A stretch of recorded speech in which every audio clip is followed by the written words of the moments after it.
विज्ञानानं प्रत्येक क्षेत्रात आज क्रांती केली आहे। मोठमोठ्या देशांपासून ते छोट्या गावांपर्यंत नवनवीन शोध लागताना सध्या आपण पाहतोय। यांत्रिकीकरणानं तर माणसाचं जीवनमान एकदम गतिमान करण्यात यश मिळवलंय।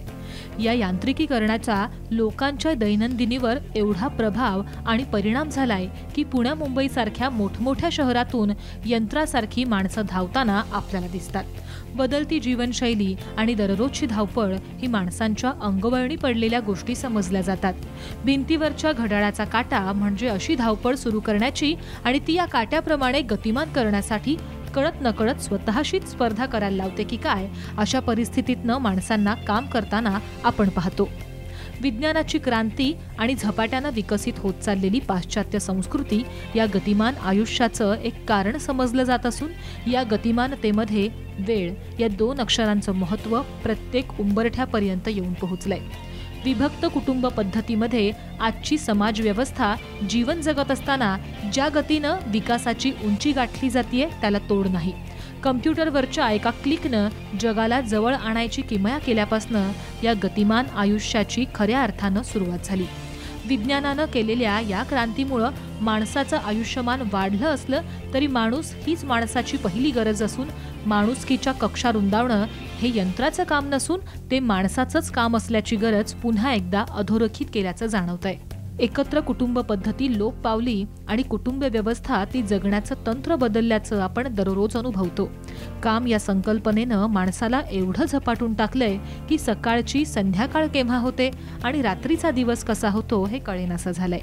अशा वेळी घरातली वृद्ध व्यक्ती आणि रुग्ण या महत्त्वपूर्ण घटकांची काळजी घेणारी नर्सिंग ब्युरो ही काळाची गरज म्हणून प्रत्येक कुटुंबाला आवश्यक वाटणारी यंत्रणा झपाट्यानं विकसित होतीये।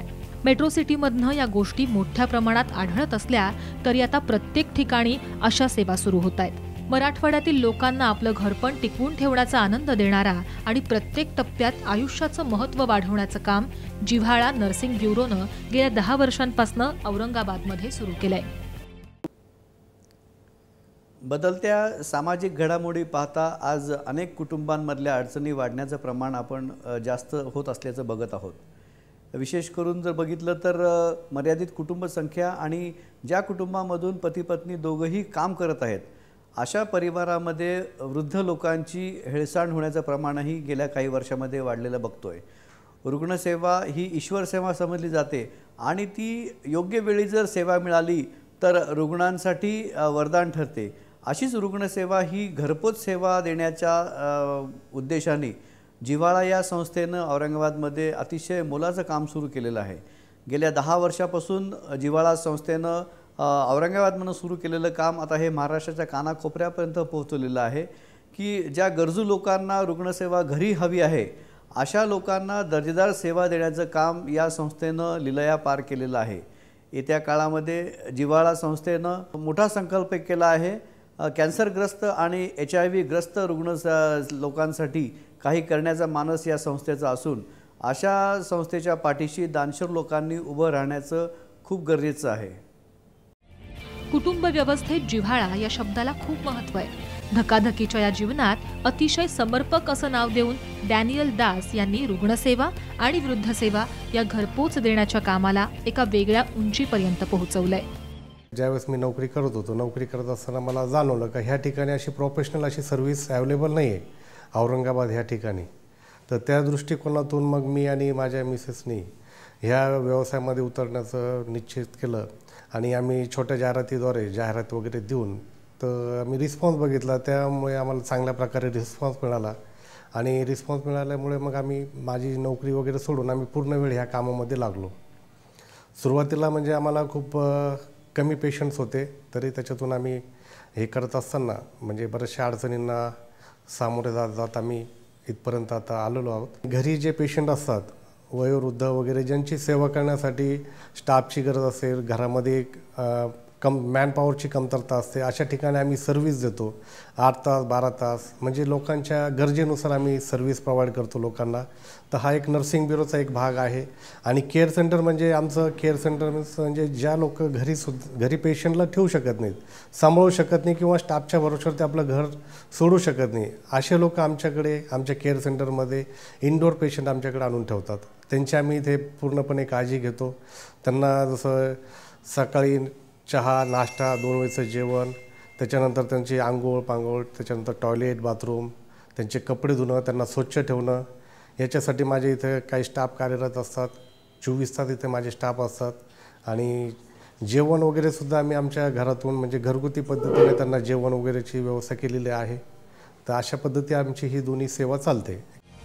घरातले आजी आजोबा कुटुंबातली ठेव समजण्याची आपली संस्कृती आहे, पण कामाच्या आणि धकाधकीच्या जीवनामुळे अनेकदा या महत्त्वपूर्ण घटकांची शुश्रूषा इच्छा असूनही शक्य होत नाही. त्यामुळे घरातला हा जिव्हाळा जपायचं काम या संस्थेकडे सोपवून निश्चिंत होण्याची गरज आता पूर्ण होतीये. आम्ही नोकरीमुळे ह्या औरंगाबाद ह्या ठिकाणी 2006 मध्ये आलो आहोत. आणि त्या धकाधकीच्या जीवनामध्ये माझ्या आईला पण पॅरलाइज झालेला होता आणि त्याच्यामध्ये माझ्या सासरे पण आजारी होते.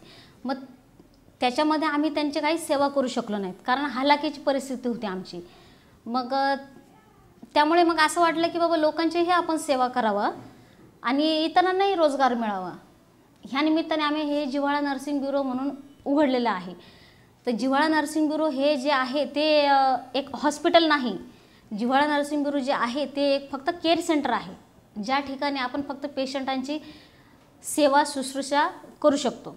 ज्या पेशंटांना पॅरलाइज झालेला आहे किंवा ज्या पेशंटांना मणक्यातून गॅप पडलेला आहे, जे पेशंट सायकिकदृष्ट्या हे झालेले आहेत म्हणजे आजारी आहेत, तर त्या पेशंटांना आपण आपली सेवा देऊ शकतो. तर त्या पेशंटांना कसं म्हणजे आपण त्यांच्या भावना समजून किंवा त्यांचं जे काही मागील त्यांचं जे काही घडामोडी झालेल्या आहेत, तर त्या दृष्टिकोनातून आपण जे काही आपण निर्माण करतो सेवा, तर ती आम्ही देण्याचा पुरेपूर प्रयत्न करतो. जिव्हाळामधून दास दाम्पत्यांनी आरोग्य सेवा आणि रुग्णसेवा वेगळ्या उंचीवर कशी नेता येईल याचा शास्त्रीय दृष्टीनं अभ्यास करून आपली कुटुंब सेवा कुटुंबांना बहाल केली आहे. परिणामी आज संपूर्ण महाराष्ट्रातून आणि बाहेरूनही अशी सेवा घेण्यासाठी लोकांची संख्या वाढतीये. आमच्या बाहेर 150 जणांचं कुटुंब आहे, 150 कस्टमर्स आहेत आमचे. त्यांच्या घरी मग आम्ही 8 तास 10 तास 12 तास किंवा पार्ट टाईम या पद्धतीने आमचं कामकाज चालतं. तर सकाळची दिनचर्या या पद्धतीने असते. ज्या ठिकाणी स्टाफ आमचा गैरहजर असला त्या ठिकाणी दुसरा स्टाफ अवेलेबल करून देणे. परत स्टाफला आम्ही इथे केअर सेंटरमध्ये ट्रेनिंग देतो अगोदर, पाठवण्याच्या अगोदर. त्यांना आंघोळ कशा पद्धतीने घालायची, स्पंजिंग कशी करायची, डायपर कोणत्या पद्धतीने चेंज करायचं, बेड मेकिंग आहे, त्यांची नखं कापणे, केस फणी करणं आहे, रूम स्वच्छ ठेवणं आहे, पेशंटची क्लिनिंग, या सर्व प्रकारच्या बारीक सारीक गोष्टींचं आम्ही हे करतो. ट्रेनिंग इथे त्यांना दिली जाते. परत त्यांना वेळेवर गोळ्या औषध देणं आहे, इन्सुलिन इंजेक्शन आहे. आणि जे पेशंट स्वतःचं काही करू शकत नाही अशा पेशंटच्या घरी आम्ही सेवाही पुरवतो. जिव्हाळा संस्थेमुळे अनेक कुटुंबांना हक्काचा माणूस मिळालाय. कुटुंबातल्या प्रत्येक अडचणींवर जिव्हाळा हे समर्पक उत्तर समजलं जावं अशी जिव्हाळाची सेवा वृद्धांच्या आणि रुग्णांच्या समस्या कमी करणारी आहे.